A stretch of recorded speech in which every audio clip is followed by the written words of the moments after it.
Antes de conhecermos mais um pouco das visões místicas de Ana Catarina Emmerich, precisamos conhecê-la, ainda que rapidamente.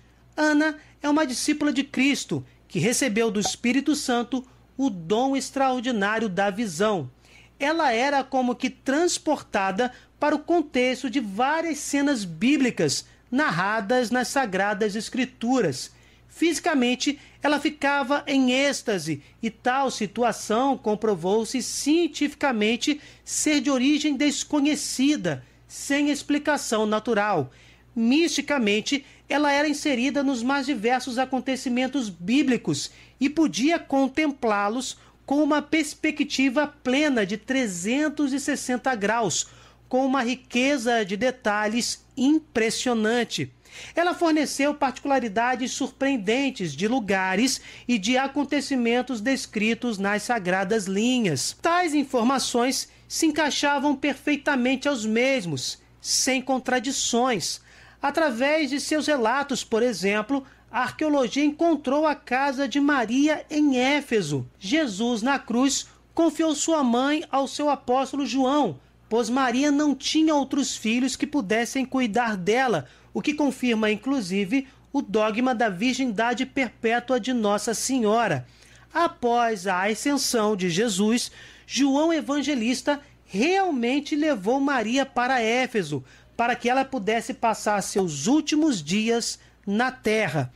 Mais informações sobre Ana e seu dom, vejam os vídeos produzidos por nós, links na descrição. Vamos agora conhecer mais um pouco destas incríveis visões místicas. Vamos meditar sobre esta extraordinária visão mística de Ana Catarina Emmerich sobre os seguintes episódios bíblicos: o momento em que a sombra de Pedro curava milagrosamente as pessoas e o encarceramento dos apóstolos. Como é comum nessas visões de Anne, a riqueza de detalhes está presente. Pedro foi ao templo com João, os outros 7 apóstolos que ficaram em Jerusalém. Já no caminho fora da cidade, no vale de Josafá, havia muitos enfermos, deitados em redor do templo, no átrio dos gentios e até na escadaria do templo. Vi que era principalmente Pedro que curava. Os outros curavam também, é verdade, mas era mais para auxiliar a Pedro. Este curava só aqueles que acreditavam em Jesus e se queriam unir à comunidade dos cristãos. Onde havia uma dupla fila de doentes, vi a sombra de Pedro cair sobre a segunda fila, enquanto curava, e os enfermos saravam pela vontade dele. A muitos se negou a curar. Ensinou também no templo, defronte do altar dos holocaustos, à direita, e também num lugar elevado, com degraus, na sala lateral, à esquerda de quem entrava no templo. Ninguém os estorvava. O povo era-lhes muito dedicado. Quantas informações interessantes nesta parte da visão! 9 apóstolos foram ao templo de Jerusalém. No caminho fora da cidade, Pedro curava pessoas que acreditavam em Jesus e queriam perseverar na comunidade cristã. E os demais apóstolos também curavam. Jesus previu que eles fariam isso, e muitos, o próprio Pedro, negou a cura, justamente porque não acreditavam em Jesus. O texto é bem claro. Sobre as curas pela sombra do primeiro Papa, a narração esclarece que as mesmas só aconteciam por intercessão e vontade de Pedro. É óbvio que a sombra não realizava tais curas, mas sim o próprio Deus, com a intercessão dos apóstolos, no caso, com a intercessão de Pedro. Os Atos dos Apóstolos, capítulo 5, continuam a narração. Assim, pois, concorriam multidões de homens das cidades vizinhas de Jerusalém, trazendo os enfermos e os cativos de espíritos imundos, os quais eram todos curados. Mas levantando-se o príncipe dos sacerdotes e todos os que com ele estavam, à seita dos saduceus, encheram-se de inveja e de ciúme e fizeram prender os apóstolos e metê-los na cadeia pública. Mas o anjo do Senhor, abrindo de noite as portas do cárcere e tirando-os para fora, disse-lhes: Ide e apresentai-vos no templo, pregai ao povo todas as palavras de vida. Meus irmãos, enxerguem a verdade pelas atitudes desses personagens históricos. Estas informações estão nas Sagradas Escrituras, ainda que com menos detalhes e com uma narração mais sintética, mais resumida. As curas e as libertações de possessões demoníacas eram tão autênticas, tão reais, que os saduceus, por inveja, mandaram prender os apóstolos. Mas o Senhor não os abandonou e enviou um anjo para libertá-los. Tendo ouvido isto, encheram ao amanhecer no templo e se puseram a ensinar. Mas chegando o príncipe dos sacerdotes e os que com ele estavam, convocaram conselho e todos os anciãos dos filhos de Israel e mandaram buscar os apóstolos no cárcere. Mas tendo lá ido os agentes e como aberto o cárcere não os achassem, voltaram e deram a notícia: achamos o cárcere fechado com toda a diligência e os guardas diante das portas, mas abrindo-as não achamos ninguém dentro. Os sacerdotes não encontraram os apóstolos, mas na prisão. As portas estavam fechadas e os guardas estavam de prontidão. Uma intervenção extraordinária de Deus havia acontecido e isso deixou os saduceus ainda mais furiosos. As pregações sobre o evangelho estavam acontecendo no templo ou ao redor dele. Como o anjo havia dito, as palavras de vida estavam sendo transmitidas.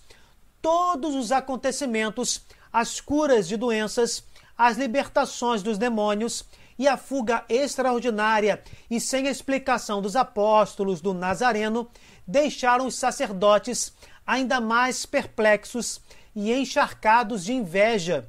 Eles não estavam preocupados com a propagação da verdade, mas em perder suas posições, o prestígio e o poder diante de tudo o que estava acontecendo. Provavelmente poderiam até especular: o Messias realmente tinha vindo e escolhido seus representantes fora do grupo dos sacerdotes do templo.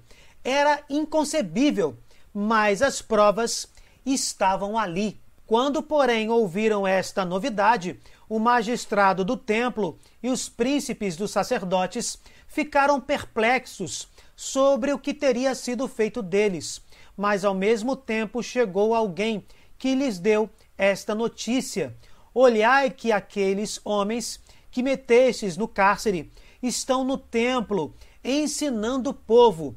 Então foi o magistrado com os agentes e trouxe-os sem violência, porque temia ser apedrejado pelo povo. A inveja dos saduceus ficara ainda maior. Os encarcerados estavam pregando no meio do povo, no templo. A mensagem do Nazareno não fora interrompida. Nós somos os representantes de Deus, não eles, pensaram. Com medo do povo, os apóstolos não foram feridos, mas levados para interrogatório. E logo que os trouxeram, apresentaram-nos ao conselho e o príncipe dos sacerdotes fez-lhes a seguinte pergunta: não vos ordenamos com expresso preceito que não ensinasseis neste nome? E não obstante, tendes enchido Jerusalém da vossa doutrina e quereis lançar sobre nós o sangue desse homem. Mas Pedro e os apóstolos, respondendo, disseram: importa mais obedecer a Deus do que aos homens. O Deus dos nossos pais ressuscitou Jesus, a quem destes a morte, pendurando-o num madeiro. A este elevou Deus com sua destra, como príncipe e como salvador, para dar a contrição a Israel e a remissão dos pecados. E somos testemunhas destas palavras, e também o Espírito Santo, que Deus deu a todos os que lhe obedecem. Sim, o sangue de Jesus estava sobre o príncipe dos sacerdotes e seus associados. Sim, a doutrina da verdade não só encheria Jerusalém, mas todo o planeta. Completamente inspirados pelo Espírito Santo, São Pedro e os demais apóstolos resumiram o Evangelho para seus interrogadores. Jesus morreu para salvar a muitos. O Nazareno é o Deus encarnado, príncipe da paz e salvador dos homens. Ele resgata a humanidade do pecado, da morte e do inferno. Basta o nosso sim e o nosso seguimento a Cristo, através das nossas boas obras, que manifestam a verdadeira fé e a percepção digna dos sacramentos. Jesus Cristo, meu Senhor e meu Deus. Prosseguindo com a visão. Quando isto ouviram, enraiveceram-se e planejaram matá-los.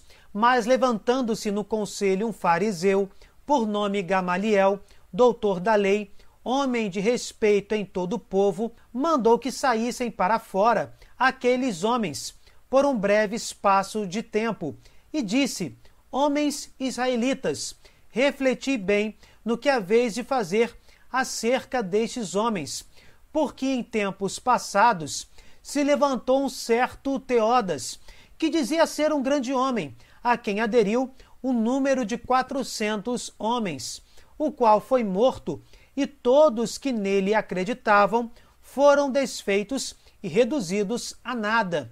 Depois deste se levantou Judas Galileu, nos dias em que se fazia o arrolamento do povo, e levou-o após si, mas pereceu, e foram dispersos todos quantos se lhe acostaram. Agora, pois, vos digo, não vos metais com estes homens, deixai-os, porque se este conselho ou esta obra vem dos homens, há de desvanecer-se. Se, porém, vem de Deus, não podereis desfazê-la, para que não pareça que resistis até a Deus. Aqui escutamos as palavras de Gamaliel. Se esses homens são fraudes, eles não permanecerão. Mas percebam, se esses homens são enviados de Deus, o que vocês podem fazer? Nós, homens do século XXI, conhecemos a resposta a estas indagações. Esses homens permaneceram. Esses apóstolos se espalharam pelo mundo, fundando comunidades cristãs, lideradas e orientadas pelo príncipe deles, o Papa, representante visível do Deus invisível, pedra fundamental que se curva diante da pedra angular, Jesus. A sede da igreja fundada por Cristo e confiada àqueles humildes homens é agora uma cidade-estado. Realmente a missão era divina e o Nazareno era e é o Messias, o Verbo de Deus encarnado. Seguiram-lhe o conselho e, tendo chamado os apóstolos, depois de os haverem feito açoitar, mandaram-lhes que não falassem mais no nome de Jesus e soltaram-nos. Os apóstolos, porém, saíram da presença do conselho verdadeiramente contentes por terem sido achados dignos de sofrer afrontas pelo nome de Jesus. E todos os dias não cessavam de ensinar e de pregar Jesus Cristo no templo e pelas casas. Que tenhamos esta mesma consciência quando somos perseguidos por causa de Jesus. Não devemos nos entristecer, mas pularmos de alegria. Os apóstolos presenciaram o milagre da ressurreição e de homens medrosos que fugiram quando o Mestre foi preso e crucificado, se tornaram cristãos autênticos, que deram a vida pelo Senhor, sem negarem uma verdade por ele ensinada. O que Jesus profetizou nas bem-aventuranças estava se cumprindo e se cumpre em cada vez que o semblante de um cristão se alegra após a perseguição ou tribulação por causa deste santíssimo nome. Está em Mateus capítulo 5, a partir do verso 11. Bem-aventurados sereis quando vos caluniarem, quando vos perseguirem e disserem falsamente todo o mal contra vós, por causa de mim. Alegrai-vos e exultai, porque será grande a vossa recompensa nos céus, pois assim perseguiram os profetas que vieram antes de vós. Enfim, o que vocês acharam desta belíssima revelação particular de Anne Catherine Emmerich? O que vocês descobriram acerca destes episódios? Essas novidades, essas descobertas, ajudaram vocês na caminhada em alguma coisa? Deixem nos comentários a opinião de vocês. Louvado seja o nosso Senhor Jesus Cristo, para sempre seja louvado. Se vocês gostaram, deixem o seu like, compartilhem, cliquem no sininho, se inscrevam no canal. Fiquem com Deus, desculpem qualquer coisa e até o próximo vídeo.